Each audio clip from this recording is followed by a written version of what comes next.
is a podcast about all things holistic health and self-discovery with me, Ask Elizabeth, counsellor, health advocate and fundraiser. Join me as we get to know these guests and learn about how they implement health, well-being and self-care practices into their lives. Welcome to Unearthing Wellbeing with Ask Elizabeth, where our greatest wealth is health.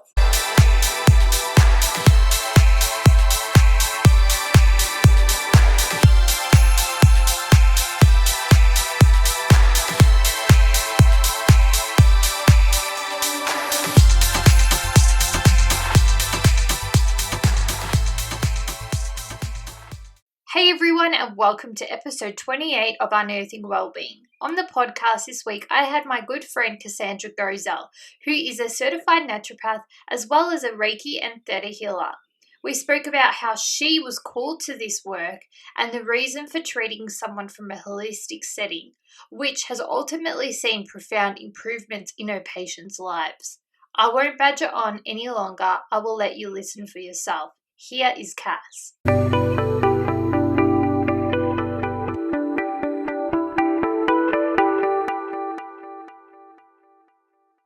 Hi Cass, welcome to Unearthing Wellbeing. Thank you. Finally, I've been able to have you on the podcast. It's been a long time coming. Yes, and I think this is quite fitting considering the launch of your business. Yes. So for those who don't know you, I'd love for you to tell us a little bit more about yourself. Yep, sure. So I'm Cassandra and I'm the owner of The Healing Avenue, which is a holistic health service where I offer naturopathy, Reiki and Theta Healing.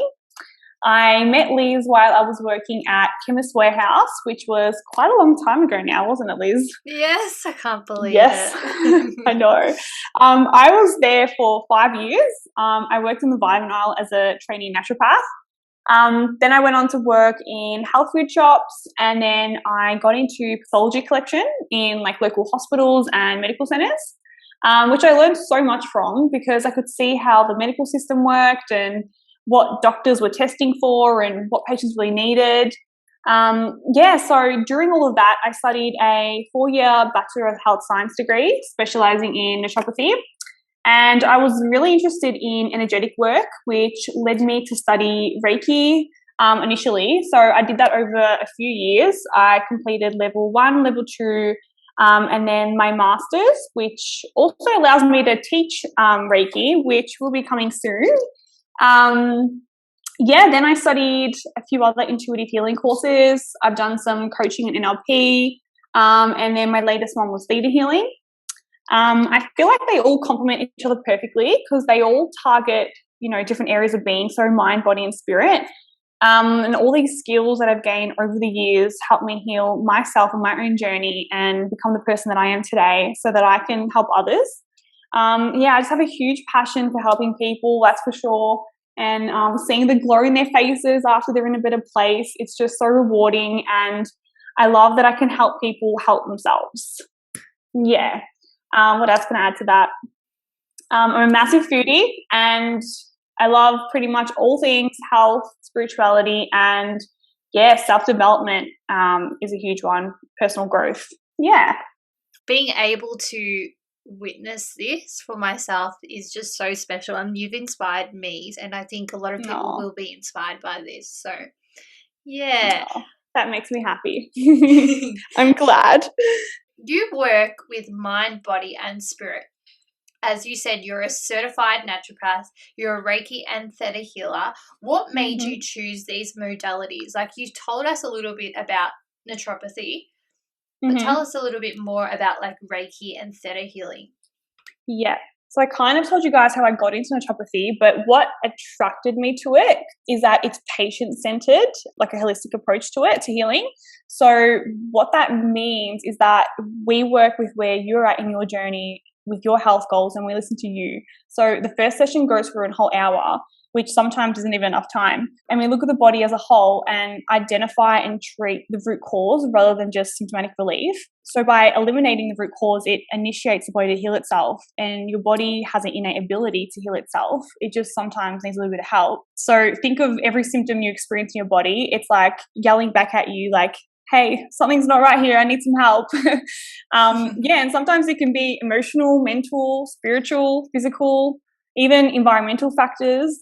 There's just so much to look at. And I think another component that I love about it is that it combines traditional and evidence-based methods to treat, and everything's individualized to the person. Yeah, and education is also a big thing. So educating the patient on what's happening in their body and why, so that it can empower them during the healing process. Because sometimes, it takes some work and patience, and people take this advice for life. So with the Reiki and the Theta, the reason why I started them was because I wanted to get a deeper understanding of why people get sick on an energetic level. And what I discovered is that people come from all walks of life and they go through different challenges, and they're there to ultimately teach us lessons, but it's nothing near easy. And the human body can hold on to a lot of trauma and emotion, which can cause illness. Mm-hmm. So using these modalities allows me to tap in and move these energetic blocks, and also the limiting beliefs that we form over the years, which can be things like not feeling good enough or worthy, not truly loving ourselves. And, sometimes we don't even notice that we hold these beliefs. And most of them come from childhood. So from birth to the age of 7 is where most of the conditioning happens that gets stored in our subconscious mind. And with trauma, what can happen is emotions such as anger, fear, resentment, guilt, whatever it might be for you, can get stored in your body, even in certain organs. Yeah, and even on a deeper level, sometimes it can be things that aren't ours, and it's, ancestral or genetic or on a soul level. Yeah. But yeah, I can just get deeper and deeper into this conversation. It's amazing. Yeah, but to give you an example of like an energetic block causing disease, let's just say a woman came in who got diagnosed with thyroid disorder, and during her life she had, really controlling parents growing up who made her think she didn't have a voice to speak up, and now she might struggle to communicate her feelings with others, and she puts everyone before herself. So the throat chakra is all about self-expression, communication, and speaking the truth. And these things that happened to her in her life had caused an energetic block in that area. And what else is located in the throat region? It's the thyroid. So yeah, these type of patterns always come up where it's like, it's not only physical that's caused these things, there can be trauma and emotion that gets blocked in these areas and causes illness, in those organs. So it's really fascinating. Yeah, and I think about it from like a counselling point of view, as that's my background, and it just screams out to me that stress is a big factor in it. Yeah, definitely stress, but it's sometimes like with naturopathy, the management of stress definitely can help, but then on like a spiritual level, removing these energetic blocks from the body is just completely transformative. Like I can't even describe the relief some people get, or the way they heal so much quicker just from, these other modalities. I love that. And the more we actually treat a person holistically, not just from one point of view, you're actually allowing them the growth and the resilience to be able to cope with life and utilize all these different techniques and tools from your toolbox to go about like a really happy, healthy and wholesome lifestyle.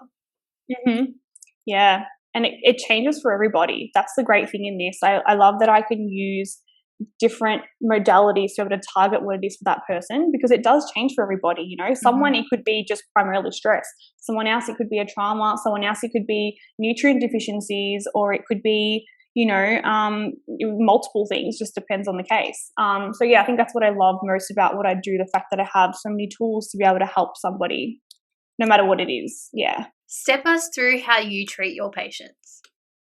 Yeah, so an initial consultation with me, I'll go through a complete comprehensive medical history. So this involves family history, any medical conditions. We go through all the body systems, diet and lifestyle. I might perform some physical examinations depending on the case. I use iridology to help me too, which is where I look at the iris, which is the colored part of your eye. And it's almost like a map of the human body in your iris. Yeah. And this pretty much allows me to see the stresses in your body. Yeah, and sometimes I might request some pathology or functional testing to find out a bit more about what the causes could be for you. Then I'll come up with a individualized treatment plan, which may involve diet and lifestyle modifications, herbal medicine, nutritional medicine, flower essences, homeopathy. So many tools, and it's never the same treatment for each person that walks through the door. Let me just say that. Unique. Yeah, it's definitely unique to the person because, it's different for everybody. Yeah, so I can give you an example if you like of how I would identify the root cause. So I'll just make up a case in my head. So let's say I had a female that came in with acne, let's say, and, she came in for that. And then we realized during the session that, there was a few other things happening, like maybe she was really stressed from work and she had some gut issues going on. She had pretty severe PMS for her periods. Maybe she wasn't eating well. Let's say she was using some toxic products on her skin. Just all of those symptoms there just gives me so many potential differentials, like stress being a huge factor, the gut issues. I would question if she has a gut infection causing the acne. Is it dysbiosis, which is an imbalancement of gut microbiome? Does she have low stomach acid? Is she constipated, not detoxifying properly? Is her liver sluggish? PMS is another sign of poor detoxification. She uses toxic products, which can also add to this as your body absorbs everything you put on it, and that can disrupt how your endocrine system functions. The fact that she's not eating well, that can definitely cause nutrient deficiencies, which is another big cause of acne. Yeah, I could just keep going, guys. So this is where we put our investigating caps on and we find what it is for you. And every symptom is linked to each other in some way or another. So this is what we mean by holistic healing. This is why our sessions are so thorough, and depending on the case, why testing is so important. That's a little rundown of that. And with the Reiki and the Theta, I pretty much mix the two together a little bit, put my own twist to it. One session goes for about 60 minutes. So I might do different things depending on what comes up. But Reiki is quite relaxing. So you almost feel like you're falling asleep, but you're still conscious. Almost like you're laying on a cloud. That's my interpretation of it. I don't personally talk unless you want to during the session, but there's usually some meditation music on in the background. So what I do is I connect to the universal source energy, and I'm simply the channel. And the energy flows through my body, into my hands, into you.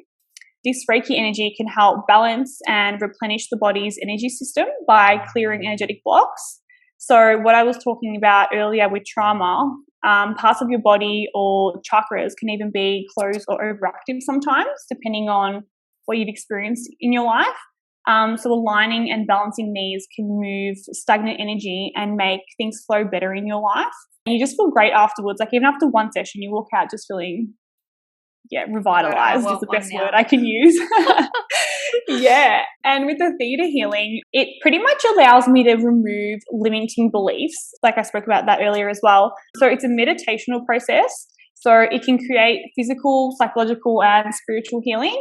So during the meditation, our brainwaves automatically enter a theta state of mind, which then allows us to find which limiting beliefs or patterns are in your subconscious that are either causing disease or illness and creating barriers that are blocking you from achieving your optimal self, pretty much. So once we've found them, through permission, we can let them go and replace them with a positive outcome.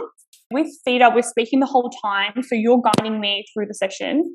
And some other things I can do with Theta is like clearings, we can do manifestation stuff, we can do readings, we can do activations. So like I said, I mix the two together. So I might do a little bit of each during each process. But I also do want to add that your primary healthcare professional should always be your GP and a psychiatrist or psychologist, whoever you might see if you do have any mental health disorders.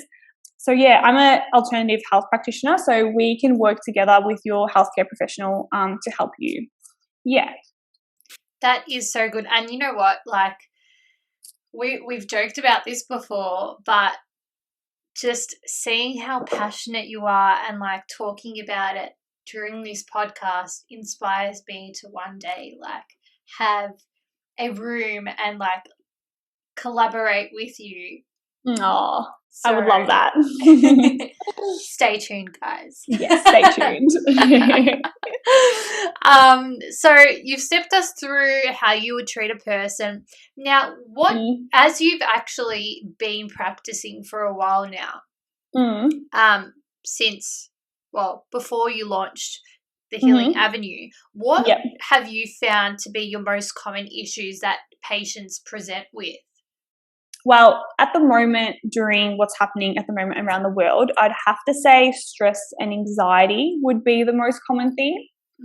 And then secondly, I'd have to say this is something common that comes up within each session. So nutrient deficiencies. Like, a lot of people come in saying they feel like crap, and then they go get a blood test taken, and the doctor pretty much says, everything is fine, and then people don't know what to do. Then they come and see a naturopath, then I can see from their blood work that, they do have some nutrient deficiencies or some things that are off. Most common ones being vitamin D, iron, B12, thyroid function even. That's a common one. And the reason for this is because the lab ranges are so large that unless you're completely out of range, they won't do anything about it. Whereas a naturopath has optimal ranges where we want to see them at. So, for example, vitamin D, unless you're under 50, you don't have a deficiency. And the range is, I think, 50 to 150, depending on the lab. Wow. And so we personally want to see them over 100. And if they are under that, you can experience symptoms such as fatigue, muscle weakness, even depression. That's really common. I definitely recommend someone to really look into your blood test results. And just making sure it's not too much on one side or the other, because they can definitely still cause symptoms without them being out of that range. I can help treat anything from digestive issues, hormonal, thyroid, sleep, stress, immune, cardiovascular, skin stuff, lots of things. So if you're unsure how I can help, you can book a free discovery call with me via my website. So we can chat more about it. Awesome. That sounds so good. And reflecting on those patients who have come in with those common issues that you've referred to before, how do they feel after they've seen you? I think they feel empowered, because knowledge is power. I think hearing these things, a lot of people haven't heard of them at all until a naturopath might tell you that. And a lot of the time, people come to you for the first time. Like, I've had a lot of patients that didn't know what a naturopath did at all. And then when they come in and they hear me say things like this, it's kind of a bit of a shock to the system. And then, supplementing for 2 to 3 months and their energy levels going from 1 to 2 to, 7 to 8, and they never knew that they had a vitamin D deficiency, let's say, as an example. I just feel like, from what I've seen, seeing the results that I've seen, and seeing them in such a better place from even things such as nutrients, it might not even be the main thing that's happening for them, but it's a contributing factor. I'm so happy for them. Yeah. That's so beautiful. And I think being able to facilitate that is just so special. It really is. It's so rewarding. Like, it fills my heart with love. That's all I can say. You're so beautiful. I love that so much. And for someone wanting to attain holistic health, and aside from seeking advice from you, obviously, what would be your advice? So I would say make sure you find someone who is registered and holds a degree. There's a lot of people out there who call themselves naturopaths who don't have a qualification, so I'd be very wary of that. Another one I'd be careful with is influencers giving health advice. Just take it all with a grain of salt, because most of them are trends and they don't have an education behind them, and what they do for themselves may not be good for you. Another thing I would add is, when looking for a practitioner, I guess make sure you feel somewhat drawn to that person. Have a look at their website, their social media, see if their values connect to yours. Some practitioners also have areas of interest and only treat in a certain field. So that's another thing you could look out for. With Reiki and Theta, you definitely have instant relief, but it can take a few sessions sometimes to really integrate. With naturopathy, it changes depending on the case. Some people feel better after the first treatment, and some can take up to 3 months or longer depending on what the case is. But yeah, ultimately after seeing me, I'll help you be in a better place. So now on a personal level, you've decided to change to a vegan diet. So what's your favorite meals? And I guess for those who are thinking about going down this path, what are your suggestions? Yeah. So initially I started this way of eating because I was just trying to experiment with myself. I was doing a lot of research and it became a big thing. And this was about 4 years ago, I think now. And yeah, I started eating that way. I didn't know how long it was going to last. And I think it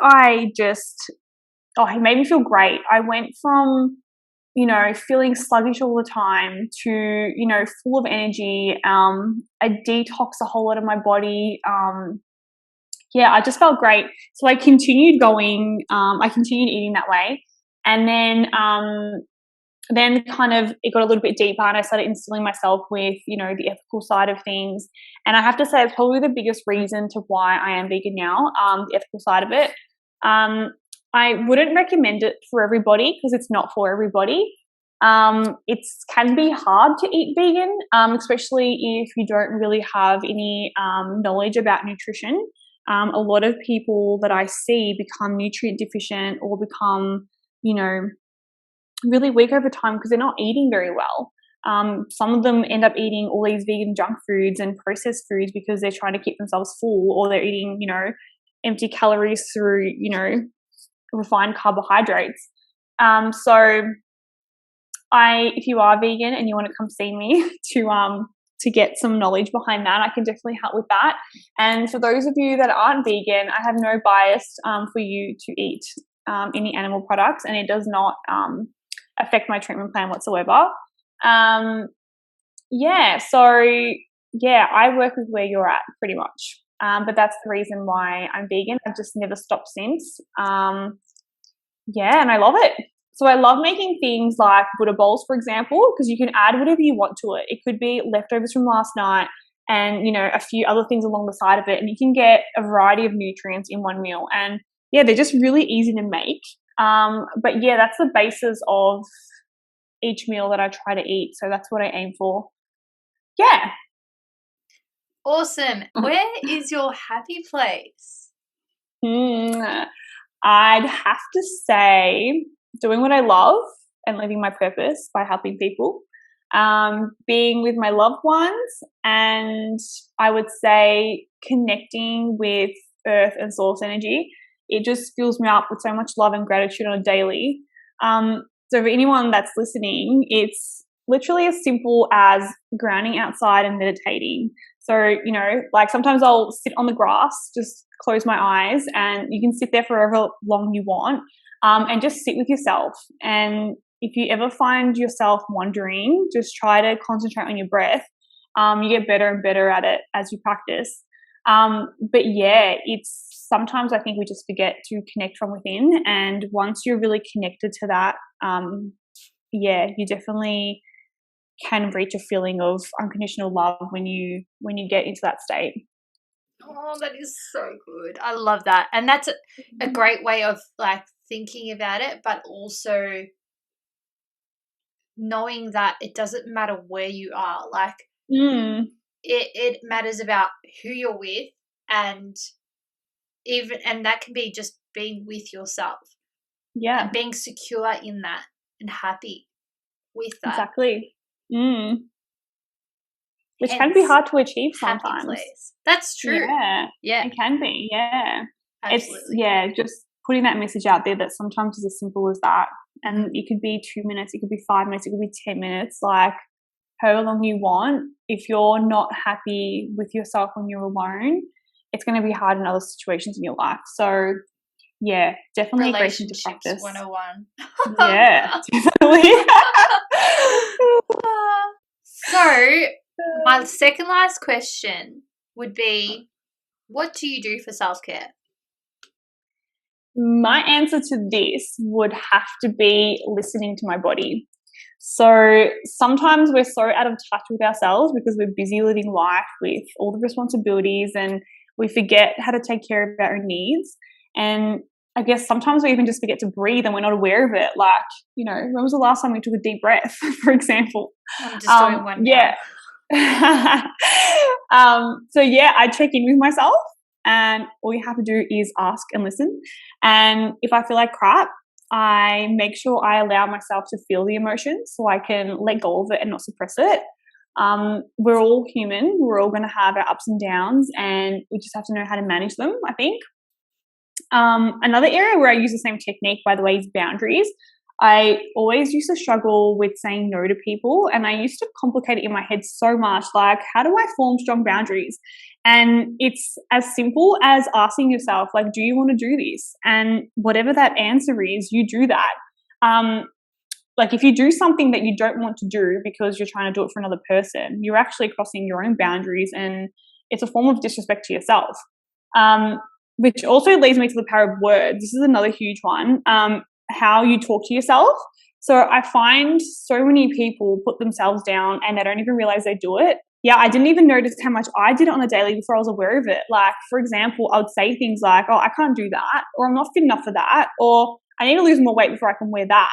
Like, you limit yourself in so many ways and not realize it. And your body can actually hear everything you say. Like, for example, if I say to you, don't think of an elephant, what comes into your mind? Like, an elephant, right? I went a bit off topic, but my answer is listening to myself and self-awareness, I think, are the two main things that I do for myself as self-care and to honor myself. Oh, such good answers. And I think we all need to do that more often. Like, it's so important. Like, I always say, and I tend to repeat myself, because we all need to fill our cups to ensure that we're at our optimal, that we're overflowing and creating such a great environment to welcome positive energy and just great relationships and whatever else in. So by doing all those things that Cass has suggested, you'll be able to do that. And you're also ensuring that you're at your prime. Yeah, exactly right. So following on from that, I asked this question to everyone that I have on. What are your tips for unearthing well-being? I would say good on you, Liz, for building this platform and allowing people from all walks of life to share their stories. I think you empower people every day that listen to your podcast. And I would say, just keep doing what you're doing.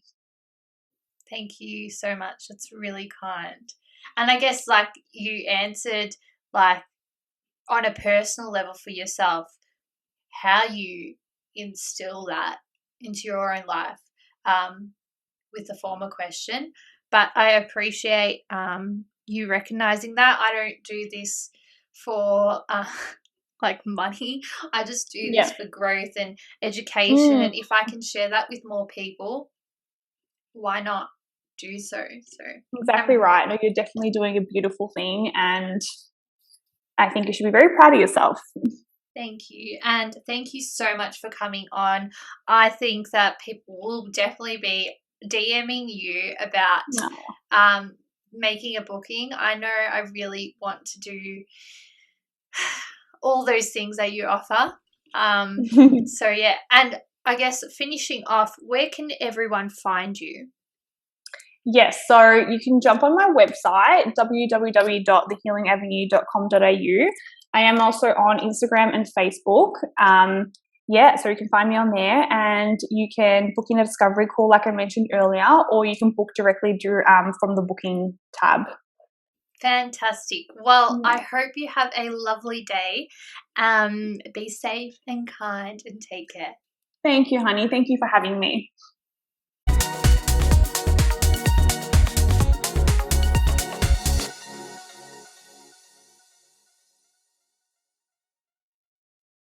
I don't know about you, but this conversation really had me thinking that I wanted to learn more and study naturopathy for myself, not to mention go seek Cassandra's services. If you feel the same, follow the instructions and seek her out now. To ensure Ask Elizabeth and Unearthing Wellbeing continues to grow, please subscribe and rate the podcast. Feel free to also share and tag us on your socials. I hope you have a lovely day. Be safe and be kind. Take care.